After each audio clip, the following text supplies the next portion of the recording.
Is having listened and read from indigenous people over the last 6 months, I had an initial conclusion that indigenous peoples are really living in the last square meters. I wish to reaffirm that since the enactment of the Special Autonomy Law in 2001, Papua's provinces have enjoyed an enhanced degree of autonomy and governance. Pelapor Khusus Perserikatan Bangsa-Bangsa, PBB, untuk hak-hak masyarakat adat, Dr. Albert Barume, telah melakukan kunjungan informal penting ke tanah Papua. Kunjungan ini merupakan bagian dari upaya mendengar langsung suara dan pengalaman masyarakat adat di wilayah yang selama ini menyimpan berbagai dinamika sosial, budaya, dan politik yang kompleks.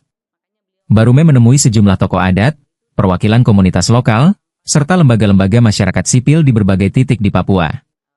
Ia mendengar secara langsung tentang realitas yang dihadapi masyarakat adat dalam mempertahankan tanah, budaya, dan identitas mereka di tengah ekspansi ekonomi, konflik agraria, dan tantangan pembangunan yang tidak selalu berpihak pada hak-hak dasar mereka. Kunjungan ini kemudian menjadi bahan penting dalam forum global. Pada tanggal 16 Juli 2025, para pakar hak-hak masyarakat adat dari seluruh dunia berkumpul dalam sesi ke-6 MRIP, Expert Mechanism on the Rights of Indigenous People. Sebuah forum resmi di bawah Dewan Hak Asasi Manusia PBB yang secara khusus membahas hak-hak masyarakat adat secara global. Dalam forum tersebut, Dr. Barume memaparkan berbagai masalah yang dihadapi masyarakat adat di berbagai belahan dunia. Ia belum menyebut secara spesifik Papua, tetapi apa yang disampaikannya adalah masalah-masalah yang dihadapi orang Papua dan rekomendasi yang diperlukan.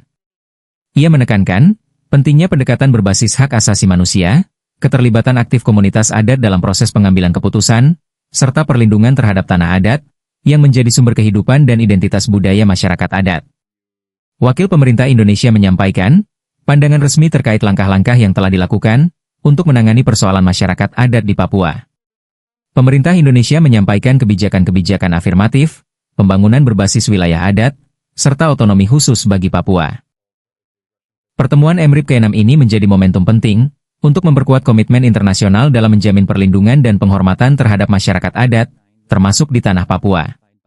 Diskusi yang berlangsung membuka ruang untuk evaluasi, koreksi, dan kolaborasi lebih luas antara negara-negara anggota PBB, masyarakat adat, dan komunitas internasional.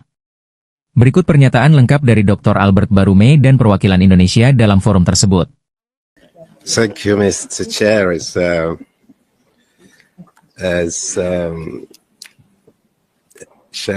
Speaking the last, it has been a humbling experience to be a special rapporteur for 6 months, because it gives you that opportunity to listen to real human story of suffering, of very particular marginalization, of something that it's of the old age of suppression.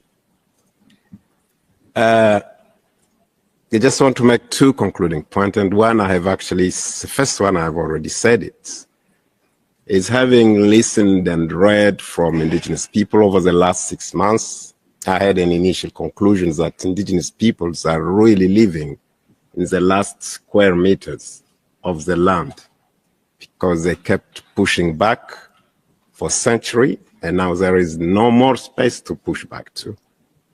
So many are reacting to any new attempt to be dispossessed. So it has a direct link with a growing trend of tensions and criminalization of indigenous peoples. Because coincidentally, there is also a growing demand for indigenous people's land. The new transition minerals, the need to protect 30% of the territory, are actually pushing outsider to want more indigenous people's land. This is a time, I think, when It's critically important. That's my second point. My second point is one of the reasons I decided to write my first report on recognitions.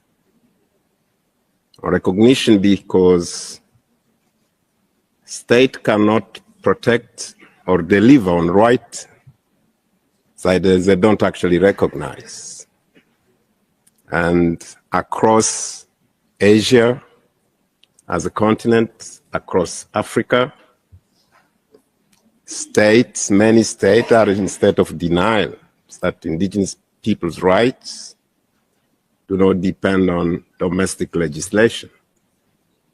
They exist regardless of whether or not indigenous people are recognized. I thought it was necessary to try and ease the understanding for those states which are really grappling, some willing to do something, but having difficulties in understanding what actually indigenous people's rights are all about. So I really take this opportunity to thank those of you who have contributed to my two studies on recognition first and on demarcation. They have been very, very helpful.